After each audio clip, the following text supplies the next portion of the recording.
कक्षा 10th की online class में आपका स्वागत है। पिछले वीडियो में आपने प्रश्नावली 5 तक किया है। आज प्रश्नावली 6 का शुभारंभ करते हैं।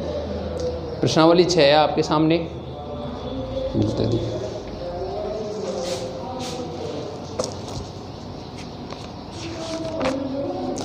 त्रिकोणमितीय अनुपात। तो आप यहाँ देखेंगे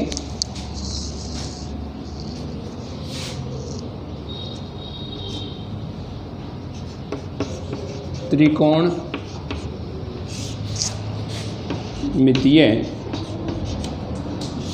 अनुपात।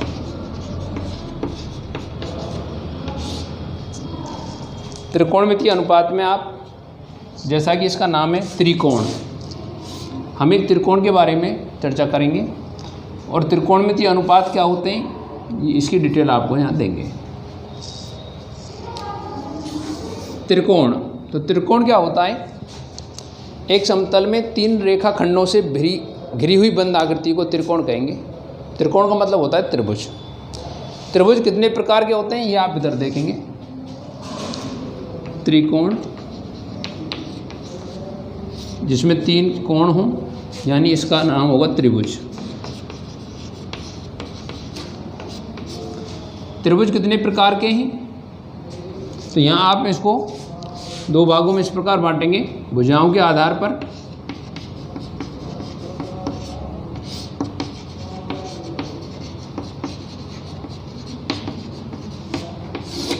दूसरा होगा कोणों के आधार पर।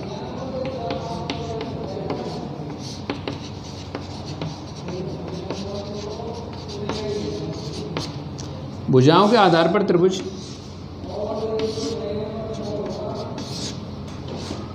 विषमबाहु त्रिभुज,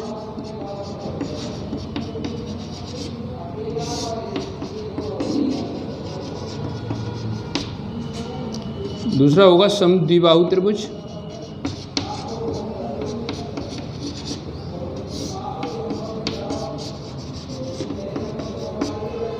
तीसरा होगा समबाहु त्रिभुज।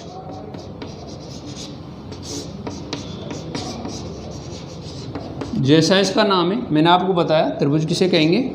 एक समतल में 3 रेखाखंडों से घिरी हुई बंद आकृति क्या कहलाएगी? त्रिभुज कहलाएगी। जैसे रेखाखंड 1, रेखाखंड 2, रेखाखंड 3, घिरी हुई बंद आकृति एक समतल में बनी हुई है, जिसका आप नाम देना चाहें जैसे ए, बी और सी, इस प्रकार से दिया है, तो ये एक त्रिभुज कहलाएगा। इसमें 3 शीर्ष होंगे, ए, बी और सी। 3 कोण होंगे, कोण ए, कोण बी और कोण सी। 3 भुजाएं होंगी, ए बी, ये हो गई ए सी और नीचे वाली बी सी। 3 का बड़ा संयोग होता है त्रिभुज में। हम यहाँ पर भुजाओं के आधार पर ले रहे हैं। अगर किसी त्रिभुज की तीनों भुजाएं अलग अलग माप की हैं, इनकी लंबाई बिल्कुल अलग अलग है, तो वो त्रिभुज विषमबाहु त्रिभुज कहलाएगा। अगर त्रिभुज की 2 भुजाएं समान माप की हैं, 2 भुजाएं बराबर हैं, तीसरी भुजा अलग माप की है, तो उस त्रिभुज का नाम होगा समद्विबाहु त्रिभुज। जैसा इसका नाम है, सम माने समान, द्वि माने 2, बाहु यानी भुजा। जिसकी 2 भुजाएं बराबर की हैं उसको समद्विबाहु त्रिभुज कहेंगे। तीसरा नंबर है समबाहु त्रिभुज। जिस त्रिभुज की तीनों भुजाओं की माप क्या हो? सम यानी समान हो। समान माप की भुजाओं वाले त्रिभुज का नाम होगा समबाहु त्रिभुज। अब हम चर्चा करते हैं कोणों के आधार पर। नंबर 1, न्यून कोण त्रिभुज।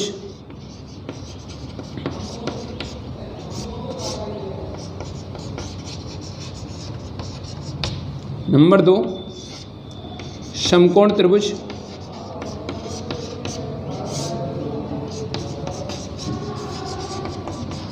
नंबर 3, अधिक कोण त्रिभुज।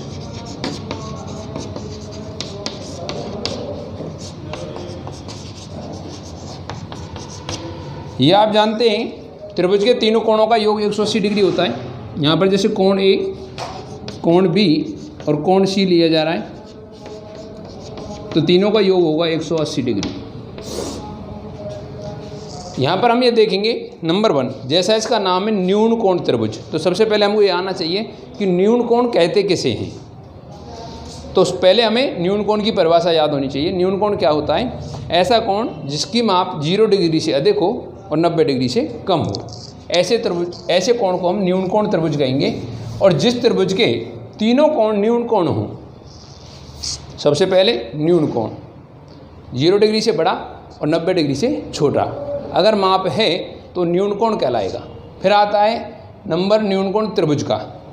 ऐसा त्रिभुज जिसका प्रत्येक कोण यानी तीनों कोण न्यून कोण हों, तीनों कोणों की जो माप है 0 से अधिक और 90 से कम हो, लेकिन टोटल होना चाहिए 180।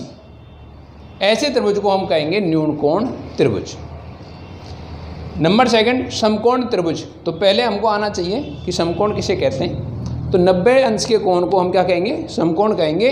तो त्रिभुज की बात आती है समकोण त्रिभुज। तो ऐसा त्रिभुज जिसमें एक कोण समकोण हो, एक कोण 90 डिग्री का हो, 90 अंश का हो, उसको हम समकोण त्रिभुज कहेंगे। शेष दो कोण न्यून कोण होंगे और शेष दो कोणों का योग होगा 90 डिग्री। इसके अंदर एक चीज़ आएगी, शेष दो जो कोण हैं उनका योग होगा 90 डिग्री। तो ऐसे दो कोण जिनका योग 90 डिग्री हो एक दूसरे के पूरक कोण कहलाते हैं। कॉम्प्लीमेंट्री एंगल बोलते हैं इंग्लिश में। इसमें सी कोण समकोण है, एक कोण 90 डिग्री का हो गया। शेष दो कोणों का योग बचेगा 90 डिग्री, क्योंकि तीनों कोणों का योग 180 डिग्री होता है। शेष दो कोणों का योग 90 डिग्री है, तो शेष दो कोणों में से प्रत्येक ए बी का बी ए का पूरक कोण कहलाएगा। इसका दूसरा नाम अनुपूरक होता है, पूरक या अनुपूरक कोण कहते हैं।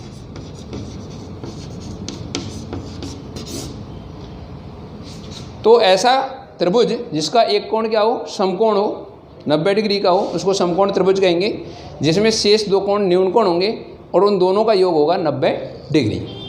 और ऐसे दो कोण जिनका योग 90 डिग्री होता है उसको पूरक कोण कहते हैं। ए का पूरक कोण बी है और बी का पूरक कोण ए है। इससे आगे चलते हैं अधिक कोण त्रिभुज। तो सबसे पहले अधिक कोण किसे कहते हैं? ऐसा कोण जिसकी माप 90 डिग्री से अधिक और 180 डिग्री से छोटी हो, उसको अधिक कोण कहेंगे। अब परिभाषा आती है अधिक कोण त्रिभुज की। तो ऐसा त्रिभुज जिसका एक कोण अधिक कोण हो, यानी एक कोण की माप क्या हो? 180 से कम और 90 डिग्री से अधिक हो।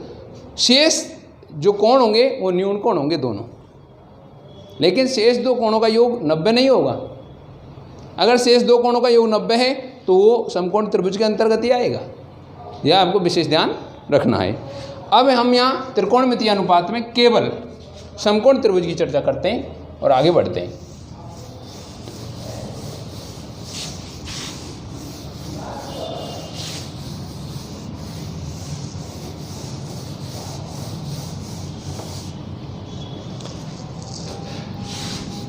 मैं यहाँ पर एक त्रिभुज बना रहा हूँ, आप इसको देखेंगे।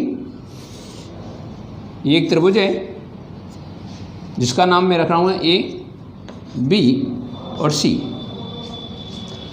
हम इस त्रिभुज को क्या कह सकते हैं? केवल त्रिभुज कह सकते हैं। जब तक हमको ये बताया नहीं जाए कि इसमें कोण बी समकोण है, जब तक हम इसको समकोण त्रिभुज नहीं कहेंगे। अब हम ये कह रहे हैं इसमें बी समकोण है, तो अब इसका नाम होगा समकोण त्रिभुज। शेष दो कोण बचे हुए ए और सी, ये न्यून कोण है।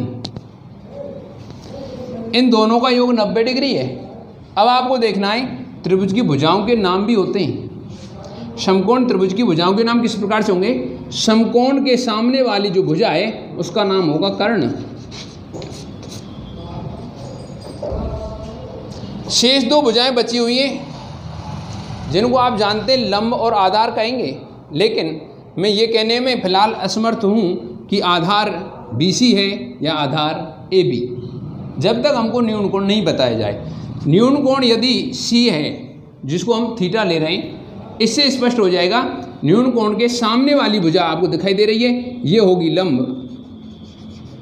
तो ये AB कोण C के लिए लंब है और BC आधार है।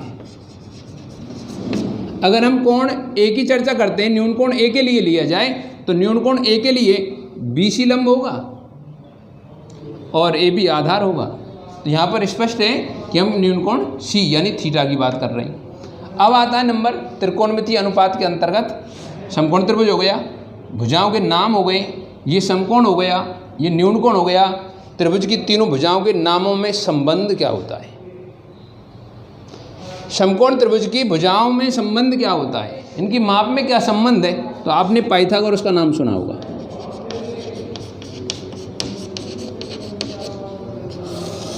या आपने बौधायन का नाम सुना होगा। तो पाइथागोरस ने अपने नाम से एक प्रमेय दी है जिसको पाइथागोरस प्रमेय कहते हैं, और बौधायन ने अपने नाम से प्रमेय दी जिसका नाम बौधायन प्रमेय है। इनमें आप देखेंगे पाइथागोरस प्रमेय क्या है और बौधायन प्रमेय क्या है। दोनों का अर्थ एक ही है, कथन दोनों के थोड़े अलग हैं, वो आप स्पष्ट करेंगे यहाँ पर। पाइथागोरस ने कहा है समकोण त्रिभुज में कर्ण का वर्ग शेष दो भुजाओं के वर्गों के योग के बराबर होता है, जबकि बौधायन इस बात को कह रहा है कि समकोण त्रिभुज में कर्ण पर बना वर्ग शेष दो भुजाओं पर बने वर्गों के योग के बराबर होता है। इसका विस्तार से वर्णन हम आपको प्रमेय अध्ययन कराएंगे, उस समय प्रश्नावली 11 में करेंगे कि बौधायन प्रमेय क्या है, उसका सत्यापन कैसे किया जाता है। तो यहाँ पर मैं आपको बता रहा हूँ इन दोनों का अर्थ क्या है। कर्ण स्क्वायर बराबर लंब स्क्वायर प्लस आधार स्क्वायर। यहां पर लिखेंगे कर्ण का वर्ग कर्ण पर बना वर्ग शेष दो भुजाओं, तुम चाहे मैं इनके नाम लिख दूं, लंब पर बना वर्ग प्लस आधार पर बना वर्ग।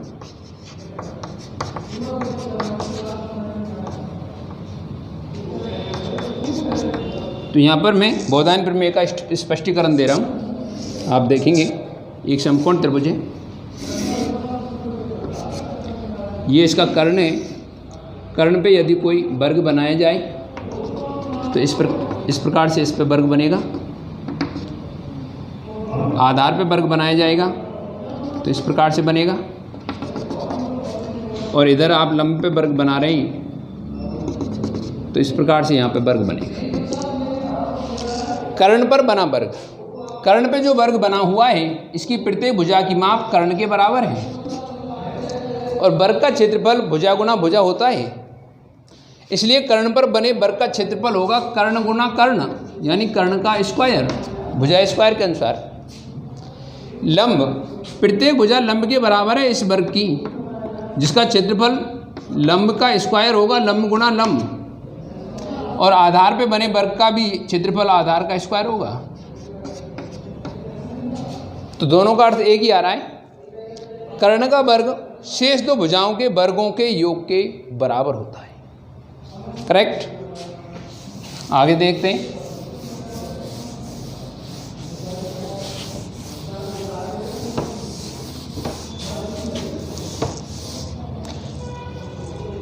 कर्ण को कैसे,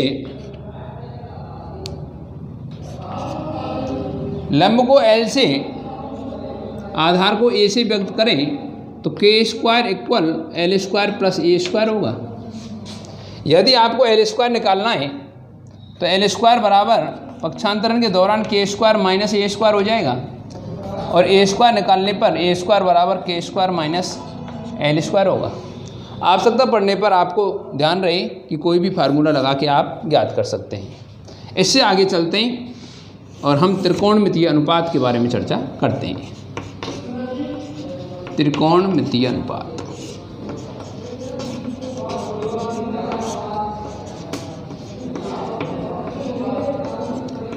सबसे पहले आपने नाम सुना होगा साइन। इसको सिन नहीं कहते, SIN, इसकी पूरी फॉर्म है SINE, इसलिए इसको बोलते हैं साइन। पूरा मुंह खोल के बोलेंगे साइन, जिसका संक्षिप्त रूप में होगा साइन। अगला है कोसाइन, जिसका संक्षिप्त में रूप लिखेंगे कॉस। कोस नहीं कहेंगे इसको, कॉस। इससे आगे आएगा टेंजेंट, जिसका शॉर्ट में हम लिखेंगे टेन। इससे आगे आएगा कोटेंजेंट, जिसका शॉर्ट नेम होगा कॉट। कोट नहीं है ये कॉट है। इससे आगे नंबर आता है सेक, जिसको सेकेंड संक्षिप्त में लिखेंगे सेक। और इससे आगे कोसेक या कोजेक, जिसको कोसेकेंट बोलेंगे। संक्षिप्त रूप क्या होगा? कोसेक या कोजेक। अब आप न्यून कोण के लिए ले रहे हैं। न्यून कोण क्या है? थीटा। तो हम इनसे लेंगे sine theta, cos theta, tan theta, cot theta, sec theta और कोसेक थीटा। इनकी वैल्यू निकालने के लिए आपने छोटी कक्षाओं में पढ़ा होगा लाल बटे कक्का। इसके माध्यम से आप सरलता से इनका परिचय दे सकते हैं। तो साइन थीटा बराबर क्या होगा? एल बटे के, ये लंब बटे कर्ण।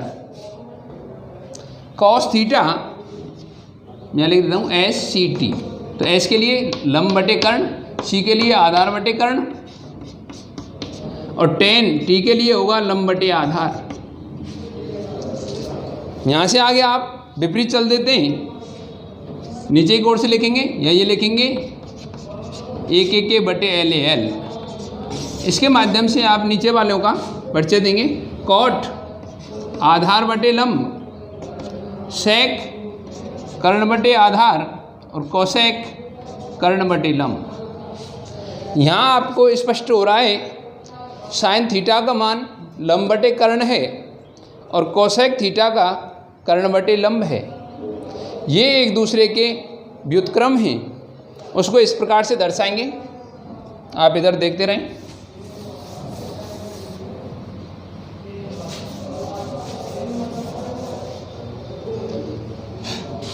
साइन थीटा बराबर 1 बटे कोसेक थीटा, 1 बटे कोसेक थीटा यानी 1 बटे के अपॉन एल करने पर एल बटे के ही आएगा। इसका अर्थ है साइन थीटा कोसेक थीटा का अपोजिट है, उल्टा है, व्युत्क्रम है गुणात्मक प्रतिलोम में, जिसको कहते हैं कॉस थीटा। आप देख रहे हैं बोर्ड पर ए बटे के और यहाँ सेक में देख रहे हैं के बटे ए। तो कॉस थीटा का होगा बराबर 1 बटे सेक थीटा। टेन थीटा 1 बटे कॉट थीटा, कॉट थीटा 1 बटे टेन थीटा, सेक थीटा 1 बटे कॉस थीटा और यहाँ पर कोसेक थीटा बराबर 1 बटे साइन थीटा। इस प्रकार से आपको बिल्कुल नॉर्मल से फार्मूले ये आपको याद रखने हैं, आप इनको नोट रखेंगे और सदैव काम आने पर इनका प्रयोग इस प्रकार से ही करेंगे। जैसा आता है उस प्रकार से इनका प्रयोग करना है। आगे बढ़ते हैं। यदि थीटा की वैल्यू कुछ ली जाए तो उसके मान कैसे निकालने, कहाँ से निकालने, उसके लिए मैं आपको टेबल का निर्माण करता हूँ।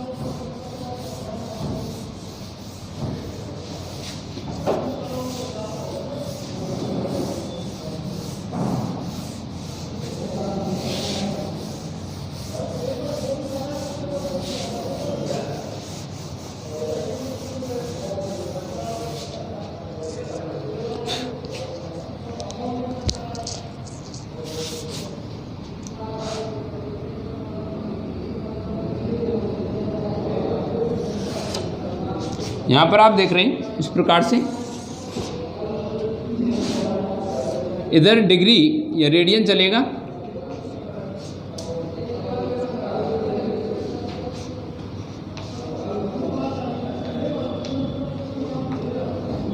इधर होंगे त्रिकोणमितीय अनुपात, जिसको मैं ऐसे शॉर्ट में लिख रहा हूँ त्रिकोणमितीय अनुपात, जिसमें होगा sine cos ten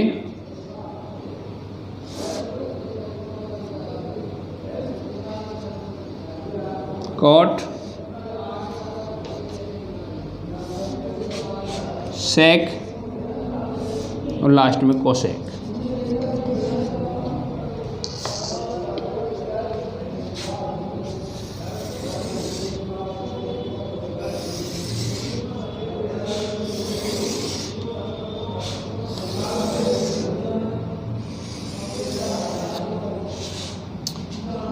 zero degree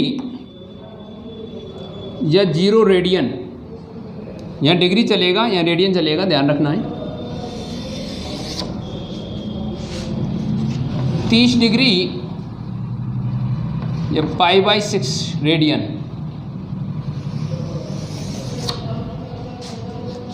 45 degree या π/4 रेडियन,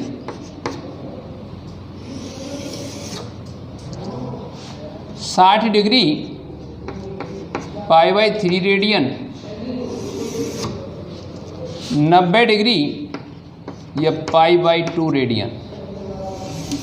इस प्रकार के मान आपके सिलेबस में आगे बढ़ने पर ये क्रम चतुर्थांश के आधार पर बढ़ेगा, वो मैं आपको बताऊंगा। तो यहाँ हम सबसे पहले आपको सारणी बनाना सिखा रहे हैं, तो आप सारणी का मान सीधा न रटें। तो सबसे पहले आप 0 1 2 3 4 ये एक क्रम में लिख सकते हैं, बिल्कुल आसान है। प्रत्येक के बटे में आपको 4 करना है, बटे 4 इस प्रकार से, और प्रत्येक का रूट लेना है। प्रत्येक का यहाँ पर वर्गमूल लिया जा रहा है। तो 3 स्टेप में आप सारणी का निर्माण सीख रहे हैं। सबसे पहले आप 0 1 2 3 4 लिखेंगे, उसके उपरांत प्रत्येक में 4 का भाग देंगे और भाग के बाद में सबका रूट लेंगे। तो यहाँ आप देख रहे हैं आपको सीधे sin 0 डिग्री का मान प्राप्त होगा। कैसे प्राप्त होगा? 0/4, 0 में 4 का भाग देने पर 0 ही आती है, और 0 का अंडर रूट यानी रूट क्या आता है? 0। तो sin 0 डिग्री का मान 0 है, या sin 0 रेडियन का मान 0 है। यहाँ आप देख रहे हैं 1 बटे में क्या है? 4 है, परस्पर कोई संख्या कट नहीं रही है और उसका रूट लिया जा रहा है। तो यहाँ पर 1 का रूट क्या होगा? 1, और 4 का रूट क्या होगा? 2। हमारे पास sin 30 डिग्री का मान प्राप्त हुआ है 1/2। रटने की बिल्कुल ज़रूरत नहीं है, सबको समझ में आ रहा होगा। sin π/6 का मान होगा 1/2। इधर आ जाइए, आप यहाँ देख रहे हैं 2 से 4, दोनों 2 से कटने वाली संख्या है, 2 और 4 है। तो यहाँ 2 एकम 2 और 2 दूनी 4, यानी अंडर रूट 1/2 आ रहा है। बराबर में आप क्या देख रहे हैं? 1 का वर्गमूल 1 बटे में 2 का वर्गमूल क्या होता है? √2। तो आपके पास मान आया है sin 45 डिग्री का मान 1/√2, या sin π/4 का मान 1/√2 है। आगे बढ़ते हुए आप देख रहे हैं 3 और 4 सहभाज्य पूर्णांक कट नहीं रहे, कोई भी पूर्णांक से विभाजित नहीं होंगे। तो 3 का रूट क्या होगा? √3, और 4 का क्या होगा? केवल 2। तो sin 60 डिग्री का मान √3/2 है, या sin π/3 का मान √3/2 है। यहाँ आप देख रहे हैं 4/4, 4 में 4 भाग देने पर 1 आता है, और 1 के ऊपर क्या लगा हुआ है? रूट, और 1 का रूट क्या आता है? 1 का वर्गमूल 1 आता है। तो sin 90 का मान क्या आया है? 1, या sin π/2 का मान क्या आया है? 1। एक लाइन बनाना आप कंप्लीट सीख गई, उससे आगे आपको बिल्कुल परेशानी नहीं आएगी। कैसे नहीं आएगी ये देखेंगे, वो आगे मैं बताऊंगा। sin का पूरक होता है cos। कैसे होता है ये देखें कि sin 0 का मान है जो cos 90 का मान होगा, तो 0 का मान इसके 90 के मान में जाएगा। sin 90 का मान है जो cos 0 के मान होगा 1, तो 1 कहाँ आएगा? इधर आएगा। सिंपल वे में आपको बताएं कि ये इधर जा रहा है, तो ये किधर आएगा? इधर। ये कहाँ जाएगा? इधर। तो यहाँ कहाँ आएंगे? 1/2। cos 60 का मान हुआ 1/2। यहाँ देखेंगे cos 30 का मान क्या आएगा, तो इसको इधर ट्रांसफ़र करेंगे, तो √3/2 ये बचा हुआ है, और 1 खाना बचा हुआ है केवल। इस प्रकार से आपने cos के मान रखे हैं, बिल्कुल सिंपल है, उन्हें समझेंगे। 1 0 में आ गया, 0 90 में चला गया, 60 वाला 30 में आ गया, 30 वाला 60 में चला गया और 45 वाला 45 में ही रहे। अब चर्चा होती है tan की, तो मैं एक बार tan का एक्सप्लेन कर देता हूँ। आपने देखा है साइन थीटा बटे कॉस थीटा। साइन थीटा का मान होता है लंब बटे कर्ण और कॉस थीटा का मान क्या होता है आधार बटे कर्ण। कर्ण से कर्ण कट गया और आपके सामने प्रस्तुत हुआ है l बटे a, लंब बटे आधार। और लंब बटे आधार किसका होता है tan थीटा का मान। तो हम सीधा ही फार्मूला ले सकते हैं tan थीटा बराबर साइन थीटा बटे कॉस थीटा, यानी साइन के मान में कॉस के मान का हम भाग दें तो हमें किसका मान प्राप्त होगा tan थीटा का मान। कैसे आएगा साइन 0 का मान बटे कॉस 0 का मान, तो tan 0 का मान प्राप्त हो जाएगा। थीटा में आप 30 रख रहे हैं तो tan 30 का मान कैसे आएगा साइन 30 का मान बटे कॉस 30 का मान। सिंपल वे में समझे तो आप इधर देखेंगे साइन 0 का मान क्या है 0, कॉस 0 का मान क्या है 1, tan 0 का मान निकालना है तो साइन 0 के मान में कॉस 0 के मान का भाग दो, यानी 0 में 1 का भाग देना है और 0 में 1 का भाग देने पर क्या आती है 0। इससे आगे बढ़ते हैं 30 के मान लेते हैं, 1/2 में √3/2 का भाग देना है, यानी 1/2 और बटे में √3/2, तो 2 से 2 कैंसिल हो जाएगा, क्या बचेगा 1/√3। इससे आगे देखेंगे 45 के मान 1/√2 बटे में 1/√2, √2 से √2 कैंसिल हो जाएगा, 1/1 बचेगा और 1/1 का मान क्या होगा 1। इससे आगे बढ़िए √3/2 बटे में 1/2, 2 से 2 कट जाएगा, √3/1 का मतलब होगा केवल सिर्फ ओनली √3। आगे बढ़ने पर आपको दिखाई दे रहा है 1/0 है। किसी संख्या में 0 का भाग देने पर अपरिभाषित प्राप्त होता है, जिसकी कोई परिभाषा नहीं है, अनंत मानते हैं, इन्फिनिटी मानते हैं जिसको, उसको हम इस प्रकार से दर्शा सकते हैं, ये इन्फिनिटी मान प्राप्त हुआ है अपरिभाषित। अब आ जाइए कॉट पर।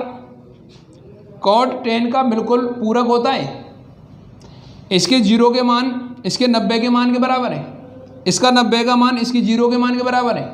तो हम देखेंगे 0 वाला मान कहाँ जाएगा 90 में, 90 वाला मान कहाँ आएगा 0 में, 60 वाला मान कहाँ आएगा और इधर 30 वाला मान कहाँ जाएगा 60 में, और 45 वाला मान कहाँ बचेगा 45 में। दूसरे शब्दों में आप समझें, आपने लिखा था tan थीटा बराबर 1/cot थीटा और cot थीटा बराबर 1/tan थीटा, ये एक दूसरे के व्युत्क्रम होते हैं। तो आप यहाँ देखेंगे cot के मान लेते समय हमको tan का व्युत्क्रम चाहिए, tan का व्युत्क्रम करना है, 0 का व्युत्क्रम क्या होगा इन्फिनिटी, 1/√3 है, इसका व्युत्क्रम करेंगे तो √3/1 आएगा, तो √3/1 हमने दर्शाया नहीं है, 1 का व्युत्क्रम 1 ही होता है 1/1, √3 का व्युत्क्रम करना है तो 1/√3 और यह इन्फिनिटी का व्युत्क्रम 0। आगे बढ़ते हुए सेक, आपने इससे पहले लिखा था sec theta equal 1/cos theta. तो यहाँ पर आप देख रहे हैं सेक थीटा कॉस का व्युत्क्रम है, तो सेक 0 के लिए हम क्या करेंगे 1 का व्युत्क्रम 1 लिखेंगे, 30 के लिए √3/2 है, इसका व्युत्क्रम लिखेंगे 2/√3, 1/√2 है, व्युत्क्रम करना है √2, 1/2 का व्युत्क्रम 2 और 0 का व्युत्क्रम इन्फिनिटी। आप चाहें कोसेक के लिए इसके पूरक कोण के आधार पर कर सकते हैं या साइन का व्युत्क्रम लिख सकते हैं, यह आपके ऊपर डिपेंड है। व्युत्क्रम कैसे करेंगे, इन्फिनिटी आएगा 0 में, 1 जाएगा 90 में, 2 आएगा 30 वाले में और 2/√3 कहाँ जाएगा 60 वाले में, 2/√3 और इधर √2। ये सेक के व्युत्क्रम से हुआ है, सॉरी सेक के पूरक कोण से हुआ है। आप साइन का व्युत्क्रम लें, 0 का व्युत्क्रम क्या आएगा इन्फिनिटी, 1/2 का व्युत्क्रम कर रहे हैं तो 2, 1/√2 का व्युत्क्रम करेंगे तो √2, √3/2 का व्युत्क्रम है 2/√3 और 1 का व्युत्क्रम 1। इस प्रकार से आपकी टेबल तैयार है। अब आपको sign, cos, tan, cot, sec और कोसेक में 0 डिग्री, 30 डिग्री, 45 डिग्री, 60 डिग्री और 90 डिग्री के मान प्राप्त हुए। प्रश्न में इन्हीं मानों में से कोई भी डिग्री मान आएगा, आप टेबल के अनुसार उसमें मान रखेंगे और उसको कैलकुलेट करेंगे नियम अनुसार। तो ये चीज़ आप इसमें नोट रखेंगे और ध्यान रखेंगे।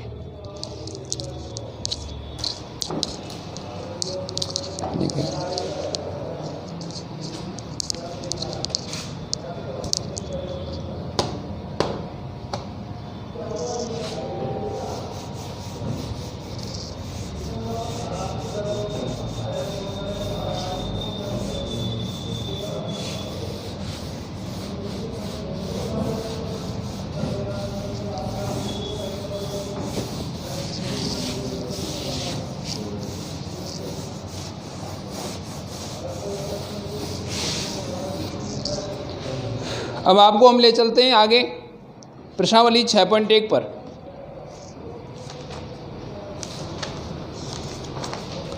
प्रश्नावली 6.1 का प्रश्न है,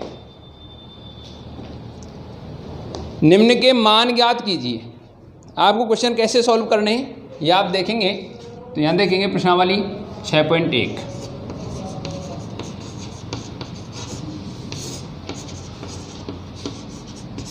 इसका क्वेश्चन नंबर 1, क्वेश्चन नंबर 1 है 2 sin 45 डिग्री cos 45 डिग्री। आपको इसका मान निकालना है। ये प्रश्न आया है आपको, तो आपको क्या करना है, टेबल जो आपको तैयार की गई है उसमें से मान रखने पर, तो यहाँ लिखेंगे आप मान रखने पर।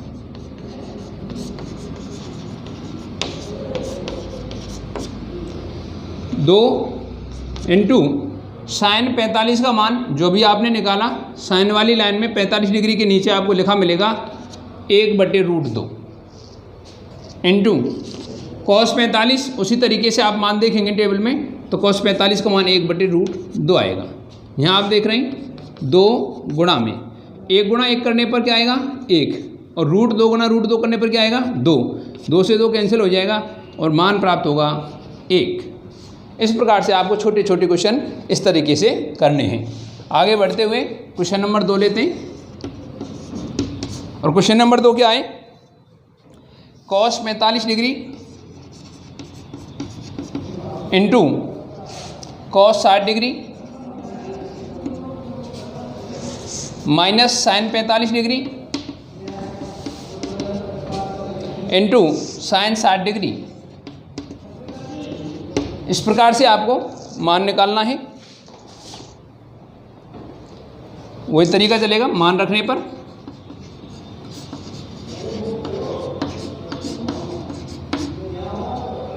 कॉस 45 का मान टेबल से रखने पर 1/√2 इंटू कॉस 60 का मान टेबल में से नोट करके रखेंगे 1/2 माइनस साइन 45 का मान 1/√2 है इंटू साइन 60 का मान √3/2 है। इस प्रकार से आप कैलकुलेट आगे करते हुए 1 का गुणा 1 से करने पर 1 आएगा, 2 गुणा √2 करने पर 2√2 आएगा, माइनस यहाँ आप देख रहे हैं 1 गुणा √3 करने पर √3 और 2 गुणा √2 करने पर 2√2। दोनों का एलसीएम लेंगे और एलसीएम क्या आएगा 2√2। यहाँ आप 2√2 का 2√2 में भाग देंगे, एक बार जाएगा, 1 का गुणा 1 से करने पर 1 आएगा, माइनस यहाँ आप भाग देंगे 2√2 से 2√2 एक बार और 1 का गुणा √3 से करने पर √3। इस प्रकार से आपको यहाँ मान प्राप्त हो रहा है। तो आप टेबल से मान रखेंगे और उसकी कैलकुलेशन अपनी अकॉर्डिंग चिन्हों का ध्यान रखते हुए करेंगे। आगे बढ़ते हुए क्वेश्चन नंबर 3 लेते हैं।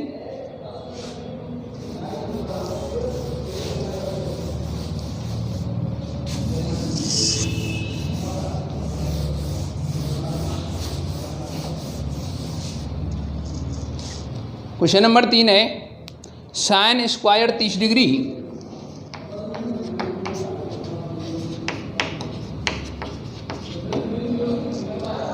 Plus 2 cos square 45 degree plus 3 ten square 60 degree. इसकी वैल्यू आपको निकालनी है और इसका मान आपको निकाल के बताना है कितना आएगा। तो आप ध्यान रखें, साइन स्क्वायर 30 डिग्री का मतलब है साइन 30 डिग्री का जो मान है उसका वर्ग। मान रखेंगे, मान रखने पर साइन 30 का मान टेबल में देख के आपको बताना है 1/2 है, तो हम 1/2 का स्क्वायर लिखेंगे। ये इसका मतलब है साइन स्क्वायर 30 डिग्री, यानी साइन 30 डिग्री का मान है उसका वर्ग करना है। प्लस यहाँ आप देखेंगे 2 लिखा हुआ है, कॉस स्क्वायर 45 डिग्री, इसका मतलब है कॉस 45 के मान का यहाँ वर्ग करना है, और कॉस 45 का मान होता है 1/√2, तो 1/√2 का क्या करेंगे वर्ग। प्लस 3 टेन स्क्वायर 60 डिग्री, यानी टेन 60 के मान का वर्ग करना है, और टेन 60 का मान होता है √3। इस प्रकार से आप करेंगे। अब आपको 1/2 का वर्ग करना है, 1 का वर्ग 1, 2 का वर्ग 4 प्लस 2 इंटू यहाँ आप 1 का वर्ग करेंगे 1 आएगा, √2 का वर्ग करेंगे 2 आएगा, प्लस 3 इंटू √3 का वर्ग 3, 2 से 2 कैंसिल हो जाएगा, और आप यहाँ देखेंगे क्या बचेगा 1/4 प्लस 1 प्लस गुणा करेंगे तो क्या आएगा 9 आएगा। आप चाहें इसी स्थान पर एलसीएम ले सकते हैं, आप चाहें 9 और 1 को जोड़ सकते हैं, और इधर देखेंगे 1/4 प्लस 9 और 1 मिलके हो गए 10, 10 के बटे में कुछ नहीं है तो 1 लगाएंगे और दोनों का एलसीएम लेंगे 4, 4 में 4 का एक बार भाग जाएगा, 1 का 1 से गुणा करने पर 1 आएगा, प्लस 1 में 1 का भाग देंगे 4 में 4 बार, 4 गुणा करेंगे 10 से तो क्या आएगा 40, 41/4 या भाग दे करके 10 से ही 1/4। इस प्रकार से इनके आंसर आपको देने हैं और क्वेश्चन इसी प्रकार से करने हैं। धन्यवाद।